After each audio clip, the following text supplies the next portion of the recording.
안녕하세요. 어르신 여러분들 그동안 안녕히 잘 계셨어요? 네, 부천시 약사회 윤선희 약사입니다. 오늘 여러분들 건강을 위해서 몇 가지 말씀드리고자 여러 가지를 준비해 왔는데요. 한번 시작해 볼까요? 네. 먼저 윤 약사의 약이 되는 약이야기, 노년기 면역력 증진 및 관리법에 대해서 보겠습니다. 면역력이란 뭘까요? 몸에 들어온 병원체에 대해서 저항력을 가지게 되는 것을 의미하는데요. 병원체가 들어오면 몸이 질병을 앓게 되고 굉장히 많이 에너지가 소모되고 일상생활이 무너지죠. 그래서 면역력을 잘 지키는 것은 건강을 위해서 가장 중요한 숙제입니다. 그럼 면역력이 떨어지면 몸에 어떤 현상이 일어나는지 볼까요? 먼저 몹시 피곤하고 졸립니다. 네, 그 다음에 입맛이 떨어지고요. 우울하기도 합니다. 그래서 아무것도 하기가 싫어지고 밖에 나가기도 싫어지고 사람들도 만나기 싫어지고 운동하기도 싫어집니다. 이렇게 되면 굉장히 몸이 노쇠해지고 아파오기 시작합니다. 그렇다면 면역력을 끌어올리기 위해서 우리는 무엇을 해야 하는지 하나하나 보겠습니다. 먼저 면역을 끌어올릴 수 있는 영양제를 잘 챙겨 먹기. 두 번째, 신선한 제철 과일과 야채를 즐겨 먹기. 세 번째, 햇빛 보면서 느릿느릿 산책하기. 네 번째로 잘 먹기. 잘 먹는데 보양식을 특히 더 챙겨 드셔야 면역력이 끌어올려질 수 있습니다. 하나하나 보겠습니다. 그럼 첫 번째로 면역력에 좋은 영양제는 무엇이 있을까요? 6가지를 준비해 봤는데요. 가장 기본적인 영양제이기도 합니다. 멀티비타민, 네, 종합 비타민이죠. 비타민 A, B, C, D 다 들어있는 종합 비타민.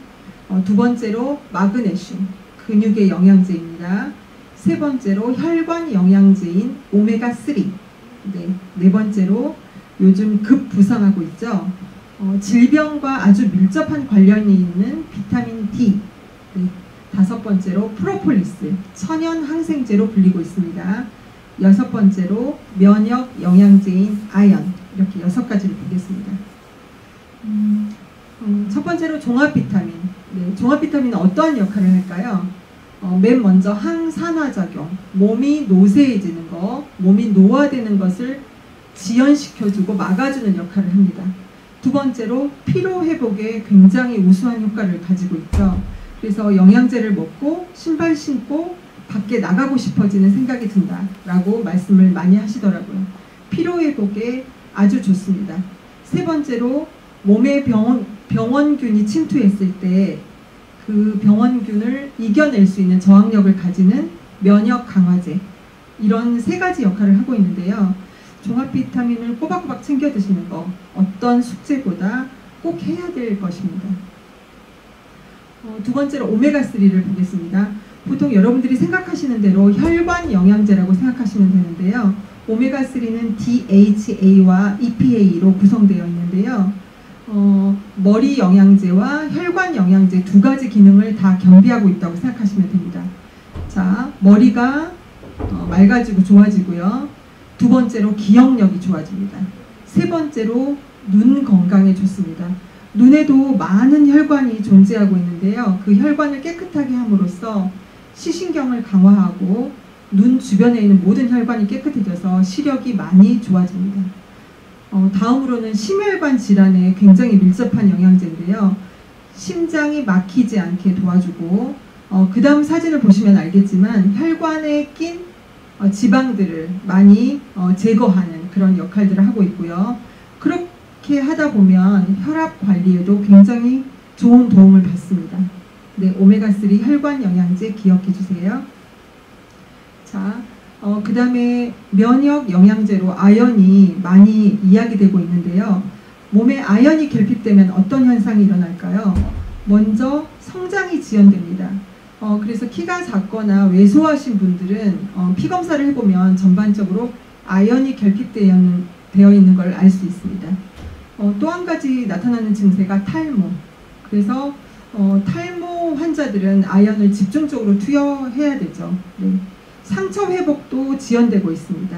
병원균에 대한 그 대응 능력이 떨어지는 경우가 많죠. 아연이 결핍되면 식욕이 떨어지고요. 호르몬 불균형도 나타나고 있고 특히 면역력이 저하되는 것을 볼 수 있습니다. 다음으로 마그네슘을 보겠습니다. 저는 약국에서 근육의 건전지라는 표현을 많이 쓰고 있는데요. 이 마그네슘이 결핍되어 있을 때 운동 능력이 굉장히 떨어집니다. 그래서 평상시보다 자주 넘어지고 다리에 힘이 없고 근력이 떨어졌다고 생각하시는 어르신들은 꼭 마그네슘을 따로 챙겨 드시면 좋겠습니다. 네, 근육 의자에 놓고 다리 운동하고 계시죠? 네. 이러한 운동 능력이 좀 상실되었을 때 마그네슘 결핍이 아닌가라는 의심을 해보셔야 됩니다. 다음으로 비타민 D. 비타민 D는 많은 병원과 암센터, 노인 요양병원에 입원하신 분들을 대상으로 피검사를 해보았더니 절대적으로 부족한 영양소가 바로 비타민 D였습니다. 질병을 앓고 있다, 질병을 앓을지도 모른다라고 생각하신다면 자신에게 비타민 D가 얼마 정도 있는지 꼭 혈액검사를 자주 해보시는 게 좋습니다. 자, 비타민 D의 역할은 굉장히 많은데요. 특히 뼈와 관련이 깊습니다. 골밀도 유지하는 데 굉장히 필요한 비타민이고요. 면역력 강화는 말할 것도 없고 우울증, 치매 예방에도 비타민 D 굉장히 좋습니다. 본인이 우울증과 치매 증세를 앓고 있다고 생각되신다면 비타민 D를 혈액검사를 통해서 모자라지 않은지 한번 확인해 보실 필요가 있고 모자라다면 그 즉시 빨리 비타민 D를 섭취하시는 게 좋습니다. 또한 호흡기 질환 예방에도 탁월하고요. 아까 말씀드렸다시피 항염증, 항암 효과에도 아주 좋은 비타민입니다. 네, 다음은 프로폴리스인데요. 천연 항생제라고 불리고 있죠. 프로폴리스가 뭘까요? 벌이 나무나 수액에서 수집한 물질과 벌의 타액선에서 나온 효소가 섞여서 그렇게 해서 만들어지는 천연 항생 물질을 말하는 건데요. 볼통 내부에 발라서 볼통이 견고하게 유지될 수 있도록 사용되는 것으로 상처의 염증을 치료하는 데 쓰이고 있습니다. 방부제 효과가 있고요. 네, 프로폴리스 기억해 주세요. 프로폴리스에는 그 아연이 좀 많이 들어가 있습니다. 자, 다음으로는 면역력 강화에 좋은 음식이 뭐가 있는지 한번 보겠습니다. 며칠 전에 저희 약국에 오신 환자분이 이렇게 혈색이 되게 안 좋고 빈혈약을 처방받아 오셨더라고요. 그래서 어머니 요즘 고기랑 많은 음식 잘 섭취 못하셨냐고 물어봤더니 고기는 절대 못 드신대요. 고지혈증 검사를 했더니 고지혈증이 와서 자기는 고기를 먹을 수가 없대요. OX 뭘까요? X. 네네네. 어르신들 고지혈증이 있다고 해서 고기를 안 드시는 건 안 됩니다. 적절하게 살코기와 버섯이라든가 단백질 음식을 충분히 섭취해 주셔야 노인성 빈혈도 걸리지 않고 콜레스테롤 관리도 더 잘할 수 있습니다. 면역력 강화에 좋은 음식, 고단백질 기본적으로 많이 드셔야 됩니다. 두부에도 많이 들어가 있고요. 고기 즐겨 드셔야 됩니다. 살코기 위주로. 네, 신선한 과일과 채소, 네, 단호박, 알감자, 양파, 토마토, 네, 여러 가지 좀 즐겨 드시고요. 삼계탕, 동물성 단백질을 조금은 드셔주셔야 근력이 좋아질 수 있습니다. 마지막으로는 추어탕인데요. 굉장히 그 입맛을 돋우는 데 효과가 있는 음식입니다. 이런 것들을 날마다 3끼, 4끼 드시라는 얘기는 아니고요. 좀 평상시보다 더 면역력을 위해서 즐겨 드시라는 얘기입니다. 메뉴를 바꿔가면서 고단백질 보양식을 좀 즐겨 드셔야 면역력이 튼튼해질 수 있습니다. 자, 다음으로는 면역력 강화를 위해서 어떻게 생활해야 되는지 볼까요? 여러분들 뉴스 보시면서 정치면만 보시는 것 같아요. 마지막 화면에 마지막 순서에 오늘의 날씨가 꼭 나오잖아요. 계절에 맞게 옷을 입고 계절에 맞게 몸의 체온을 유지하는 거 굉장히 좋은 습관입니다. 오늘의 날씨를 보시고 오늘 강풍이 분다, 평상시보다 뜨겁다, 아침 저녁으로 일교차가 심하다, 오늘은 황사가 심하다, 여러 가지 원칙들을 그 기상캐스터가 짚어주시잖아요. 그걸 숙지하셔서 옷차림이라든가 외출에 대한 대비를 하셔야 되는 게 중요합니다. 저는 약국에서 그 환자들의 어르신들의 그 옷차림을 보고 이제 인지 능력이 어떠신지를 좀 판단하는 편인데요. 굉장히 강풍이 불고 그날따라 춥다고 일기예보가 나온 날 봄잠바를 입으시거나 얇은 브라우스를 입으신 분들은 벌써 그 날씨 감각이 떨어지신 분들이 인지 능력이 떨어지신 걸로 봐요. 그래서 굉장히 주의 깊게 말씀을 드리는데, 오늘의 날씨를 보고 건강 상태를 유지하고 체온을 잘 유지하는 것은 면역력 강화를 위해서 가장 중요한 습관 중에 하나입니다. 자, 두 번째로 몸이 피곤해, 난 지금 너무 노쇠해졌어, 난 늙었어 라고 하시면서 산책도 안 하시고 시장 가는 것도 즐겨 하지 않으시고 친구를 만나러 외출도 안 하시는 경우가 꽤 많은데요. 안 됩니다. 네, 그러면 그럴수록 근력이 더 떨어지고요. 굉장히 침울해지고 좀 바닥으로 몸이 가라앉는다고 생각이 되실수록 일정하게 단 10분이라도 좋으니 집 앞에 반드시 대문을 열고 밖에 나가서 산책하시는 거 아주 중요한 습관입니다.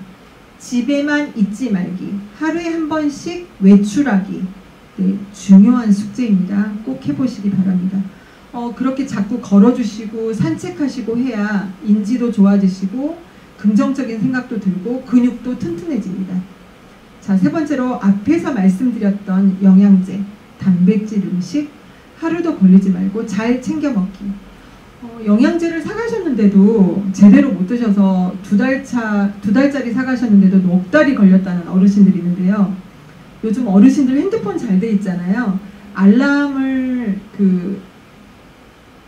하셔가지고 아침 9시에는 영양제 먹는 시간, 네, 이렇게 좀 잘 알람이 울리면 그때마다 영양제를 꺼내서 먹을 것, 뭐 이렇게 나름대로 원칙을 세우셔서 영양제를 규칙적으로 섭취하시는 거 중요하겠습니다. 마지막으로 그 대한민국이 2025년에 초고령화 사회가 온다고 많이들 이제 신문에서 떠들고 언론에서 이야기하고 있습니다. 어쩌면 인구 문제가 크게 이제 사회적 문제로 대두될 그런 예정인데요. 그만큼 사회가 건강하기 위해서는 이 그 초고령화 사회를 맞이하는 어르신들이 건강한가, 건강하지 않은가가 어떤 사회적 지표가 되는 상황이 올 겁니다. 그래서 지금 여러분들이 이 강의를 들으시는 어르신들이 평균 수명을 늘리는 것 이상으로 건강한 수명을 늘릴 수 있도록 내 노후의 삶의 질은 밝은지 높은지 한번 고민해 보셔야 되는 상황입니다. 여러분들이 건강하셔야 사회가 건강할 수 있고 대한민국이 건강할 수 있습니다. 그래서 지금보다 더 건강한 수명을 찾을 수 있도록 여러 가지 생활 습관이나 영양제 선택을 고민해 보시면 좋겠습니다. 감사합니다.